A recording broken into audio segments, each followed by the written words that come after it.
Got Wilder here. Let me tell you about my guest, Kimberly Dvorak. She's the award-winning national security, border security investigative reporter for TV, radio, and the print media. And Kimberly is also the senior foreign policy advisor for the Committee for Responsible Foreign Policy. She is the TV correspondent at CW6 News San Diego, and you'll find her every once in a while at One America News Network. Kimberly, how are you? I'm doing well. Hope you had a good weekend. Hey, you too, ma'am. And let me tell you, I know that you were in Washington, D.C., and then you came down to San Diego. I don't know, are you in San Diego? Yes, I'm in San Diego, and I'll be reporting from San Diego next week as well. Now then, and the reason I'm going to pick up on two stories, and I hope you'll forgive me for deviating away from what we're talking about. Kind of. All right. Washington, D.C., you know, we've got the Rolling Thunder motorcycle. Okay, it's been a 30-year-old event. And now Washington, D.C., the city is saying, no, we're going to cancel it, and they're going to have to cancel their ride because they've raised these expenses with getting permits in Washington, D.C. The president said, hey, you know, they're great patriots. They love our country. They love our flag. And if I can help, I will. And you should, because when I flew... Yeah, I mean, the day I left to come back to California, two remarkable things happened. First, you get to see all the motorcycles just all over the city. They're everywhere, and amazing sight to see all these guys and gals on the motorcycles. The second event was one of the honor flights. As I was getting ready to board my plane to California, I was in my terminal. There were these honor flight where 89 veterans, the oldest being 99 years old, coming out to Washington, D.C. to see them on the war monuments for a long weekend. And I stood there and shook every one of their hands as they walked off their plane. It was completely unexpected, but I mean, what an honor for these people to come to this country. And I simply said, welcome home, because that's a lot of them did not get that welcome home when they came home from, you know, prior wars. So it was an amazing event. That the entire airport, everybody kind of made a line and cheering, and I mean, it was amazing. So I got to start off my Memorial Day weekend the right way, and then I flew to California.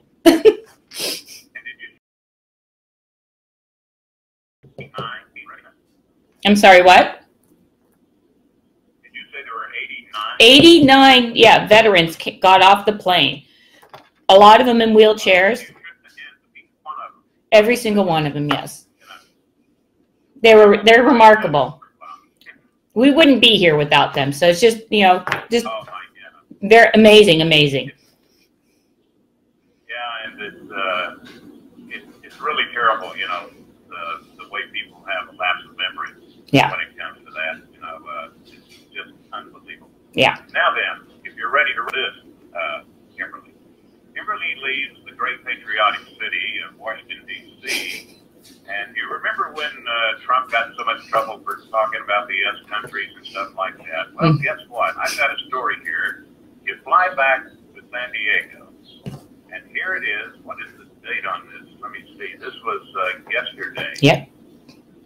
Sewage flows from Tijuana have completely shuttered Imperial Beach shoreline. Dateline San Diego County Department Environmental Health issue has closed the coastline. Yep. Because of the sewage contaminated runoff in the Tijuana River.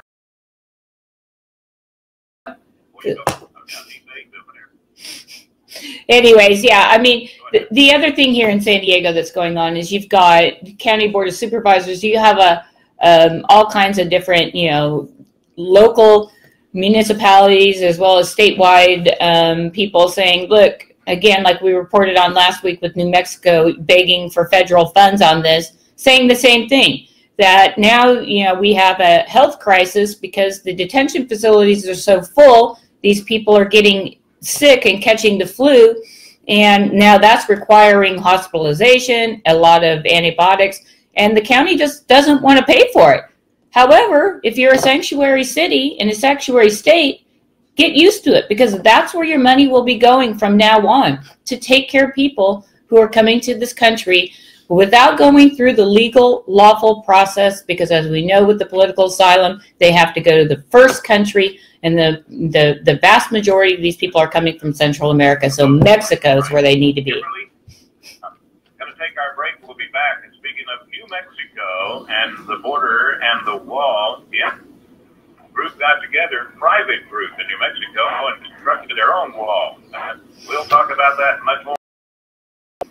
Streaming live is Facebook and the website, LeeKDReport.com. Kimberly Dvorak, streaming live at, well, let me find that over here. There it is, Periscope.com. It pops up right there every once in a while.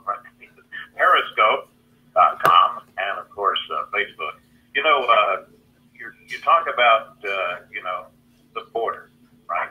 Yeah. And there was a federal judge that blocked last Friday President Donald Trump from building sections of his long-sought border wall with money secured under his declaration of a national emergency. And this was the U.S. District Judge Haywood Gillum Jr.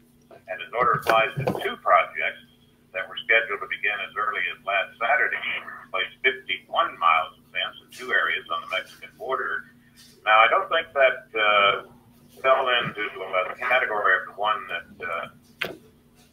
was announced yesterday, this private group that built a half-mile wall on the second U.S.-Mexico border in New Mexico. And it was all donations, I guess, 18-foot high. Yeah, well, it's the, first of all, the judge, apparently I guess he doesn't believe that America should have a border with 100,000 plus migrants coming into our country every month. And he doesn't think the president has the authority to, you know, I guess sign executive orders. Not certain that I read anything from this guy that he was, you know, blocking all of President Obama's executive orders out there and trying to get the information out fast and furious, and the IRS scan, all these other things that President Obama was a part of. It's pretty shocking that, you know, the construction was about ready to be underway, and this judge puts a temporary order on it, which means this will have to go to the Supreme Court. It takes time, and this is just another Democratic stalling point. So when it comes closer to the election, they can say none of the wall has been built. In the meantime, we have this a group that rose $22 million to build border wall, and this was all the donations were from Americans who wanted to have the wall built. And this, you know, young veteran who's a triple amputee came out and in December started this, raised the $22 million, and was getting hassled by the folks at GoFundMe because his original, I guess, thing was that we're raising $1 billion, and they haven't got to that point yet. And so they're trying to like dismantle that, and claiming that there was no construction. And of course, here on Memorial Day weekend, we see that some of this wall and border fencing is going up on private land, and then he's got to kind of go through you know, we have to release it for $1 a year, and they can't necessarily give it back to the government. So there's they still have some logistics on figuring out how to do that. Sorry about that. Yeah. For some reason, you were cutting in and out.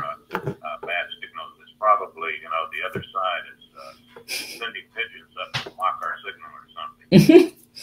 Yeah. So he's started, you know, the construction has commenced along the border, and it's no thanks to the, you know, the U.S. government. It's thanks to American people who are actually putting their money out there and having this wall built. You know, they were saying that they built it, the section was built faster, likely more cheaply than the government's been able to manage in recent years. On this GoFundMe, did I see something on an email or something from you that I do not have, where people can, is the GoFundMe still in action? Yes, it is. Still up and running? Yeah, they can, you know, go to GoFundMe and build the wall. They type it in and they can donate. And, you know, I've talked to a lot of people here in San Diego just over the weekend that, you know, they said that, you know, they think that they should be able to donate and get a tax deduction for this. And they donate a lot more money than just the average cost. I believe the average donation is somewhere in the $60 to $70 range. But you've got a lot of people who have money and said, if it's tax deductible, I'd give them $10,000 to build the wall. So, you know, it just shows you that people who do live along the border region, they're prepared to actually pay for it.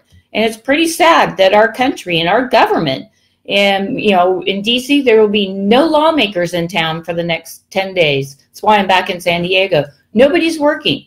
We have all these pressing issues, migrants crossing, you know, they're bringing diseases, there's no money to take care of them. I mean, there are all these issues, and everybody's home hanging out with their family and not taking care of the business of what they were actually elected to do, represent their constituents. Yeah, but see, I think you cut out again. I can see your lips are moving.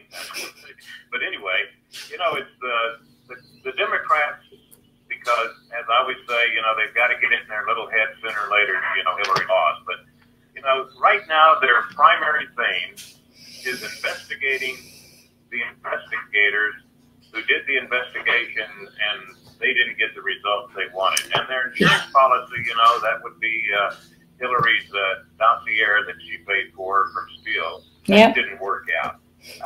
And now I heard this morning, I guess it was on Fox, that one of the Democrats, it might have even been Tlaib, talking about, you know, well, the Republicans are not concerned with working with Congress on doing anything, da-da-da-da-da-da. And it's the old, you know, Alinsky book. Blame them, the other side, for things you're doing, and tell the lie enough that pretty soon they start believing it. And I'm going to tell you, listeners, if you think that the Republicans aren't trying to get stuff done, yeah, they are. But Nancy and Schumer's being a little quiet, kind of strangely. But anyway, they just say, no, we're not going to talk to you. We hate Trump. We hate Trump. We hate Trump. And we're going to win in 2020 because we hate Trump. Yeah. Go ahead. Well, I mean, yeah, just, you know, take this.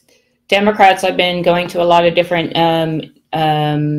luncheons and seminars that is primarily, you know, run by Democrats in DC. And they actually, these people who are, you know, making things happen in the DC area, they actually understand this. They're like, you know, we need to talk to these congressmen and senators. We can't run on we hate Trump. We can't run on impeach Trump. We need to start running on issues, because the president's busy checking off the, you know, the things on his list. And, you know, so the powers that be are saying that, you know, they realize and recognize that they need to run on healthcare. They need to build up that, they call it the fervor and the anger that is kind of similar to what happened with the Republicans in the Tea Party movement in 2010. They need to capitalize on that anger within the party, but they need to redirect it on issues like healthcare, like infrastructure. And, you know, right now they're hearing, you know, investigations. They're hearing, you know, we need to, you know, talk to people that have no, I mean, attorneys for the president. They're not going to come down and divulge information. It's just not going to happen. I mean, legally, it's not even plausible to, you know, happen. We have laws. Unless Congress wants to work and change those laws, which they haven't shown and nothing that they wanted to do with any of that. So you have people that are trying to do this, but the DNC, headquarters DNC, is sending out talking points about Russia, about what to say about the president and all the negative campaigning. And they're not running on issues. And that's going to lose them the election. It's going to be really hard for them to beat President Trump in any event, because the economy is rolling along, and he, you know, he may not be Mr. Popularity to half the country, but you know what? When it comes time to vote, and they're seeing that they're making money, their jobs, the wages are going up, you know, it's a really hard thing to vote against. Yeah, when they realize the big lie, hopefully it's not going to be too late for the country.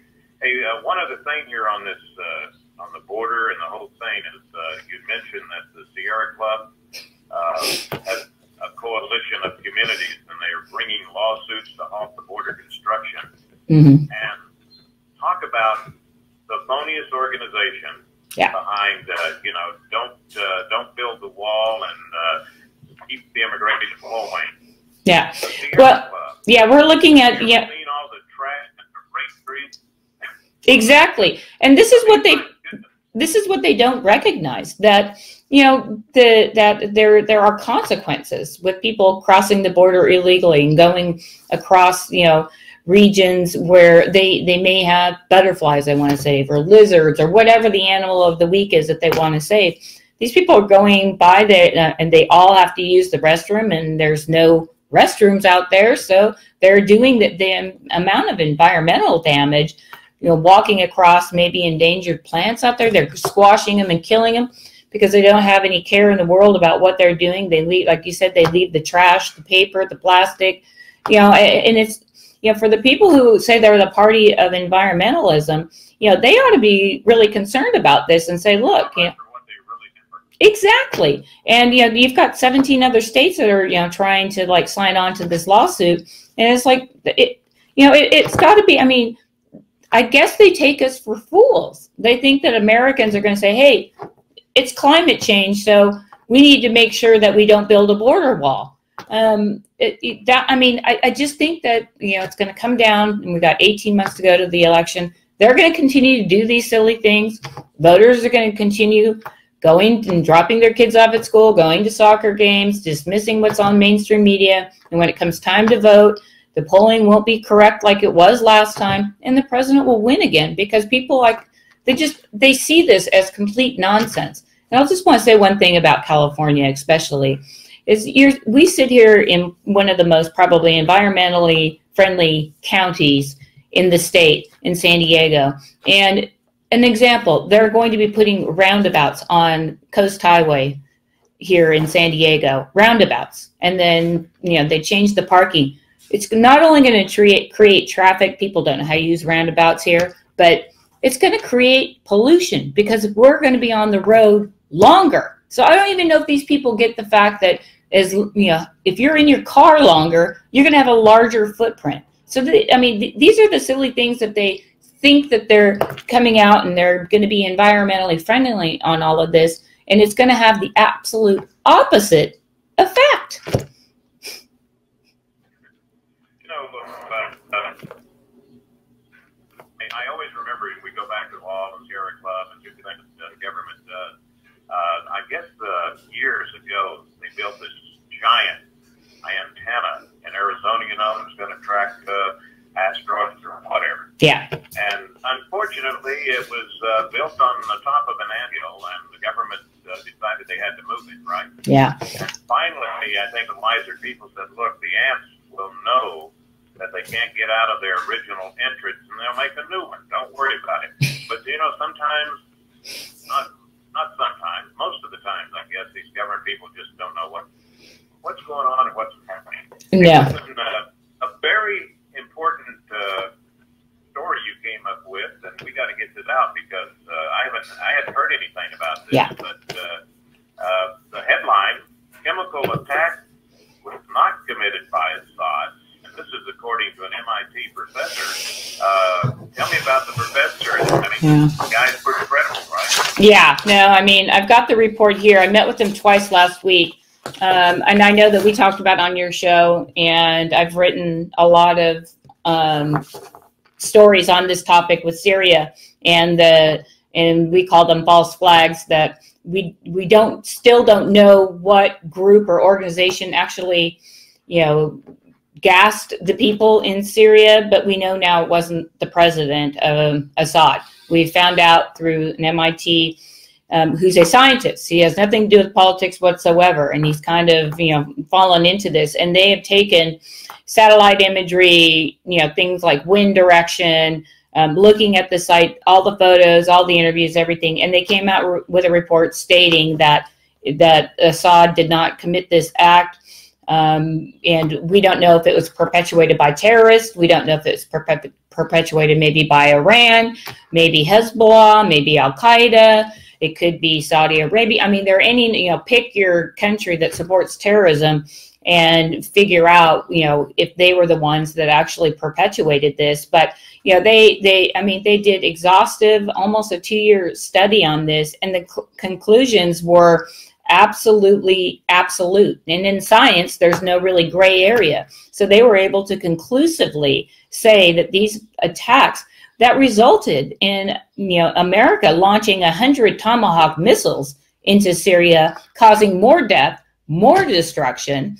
And, saying, and I really think this is going to, when we look at it, and I'll have a story out on this tomorrow, when we really look at this, we're going to see that, this is something that's perpetuating the wars. We're seeing that, America may actually, our intel community has to know this. They have to have seen all of this stuff. I have the Security Council reports. I've got a lot of documents here that I'm still going through, and it's absolute. And to think that our intel community missed this, they missed this. And now, how many people have died in Syria? And automatically, it's going to come up. Yeah. When did Trump know it, and did he know it, and did the Russians collude with him for him to do this, yeah. blah, blah, blah. But again, where did this go? Where was our intel community? Where were they on this? All right. One of the Tomahawk missiles, and Trump was, saying, boy, our people did so good. Those targets those missiles went in there perfectly. Yeah. Well, this professor, and I'll get this out real quick, what's his last name? Postal. Postal.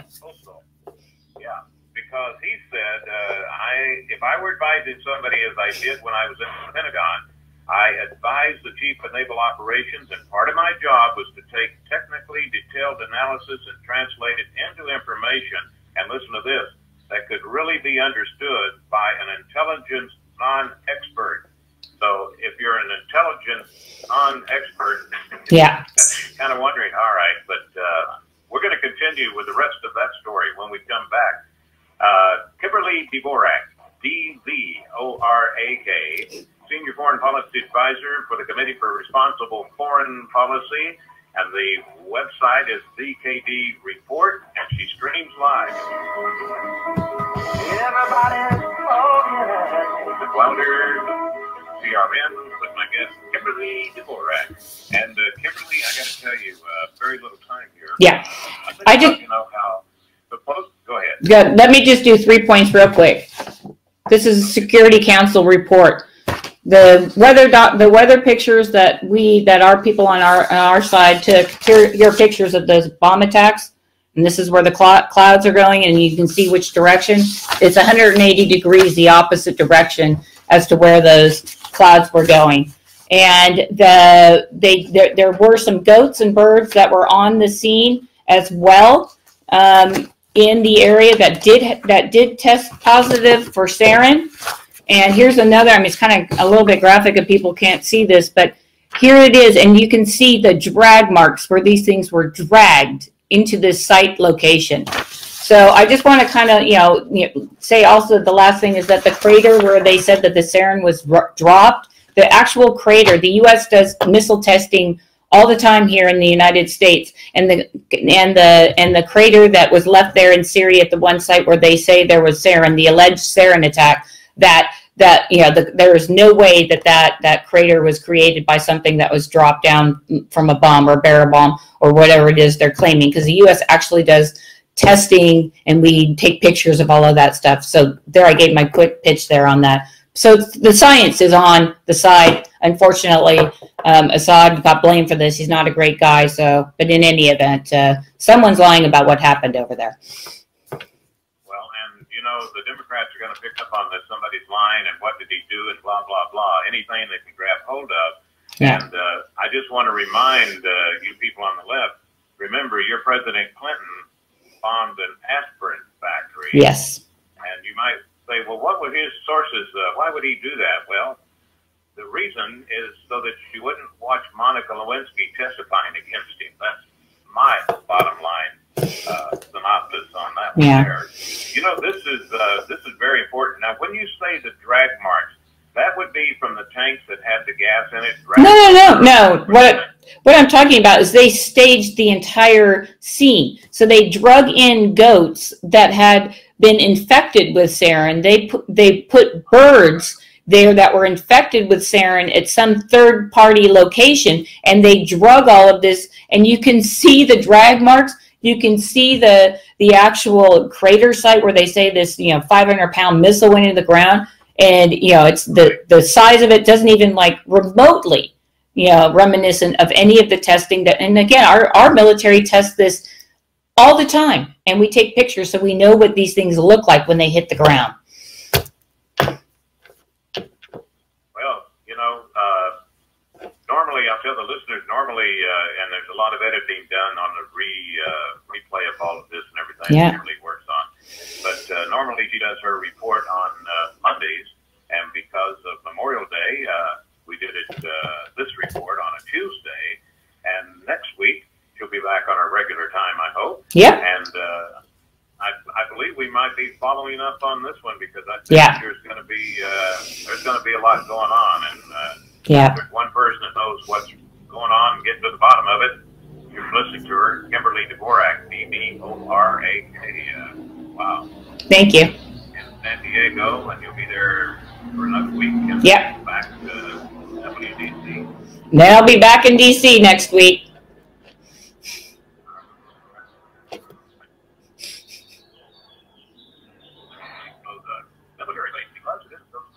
Yeah, it was a military plane. Yeah, I get military planes flying. Chiming in. Perfect timing. Thank you. Yeah, thank you very much, Kimberly. We'll do it again. Thank you.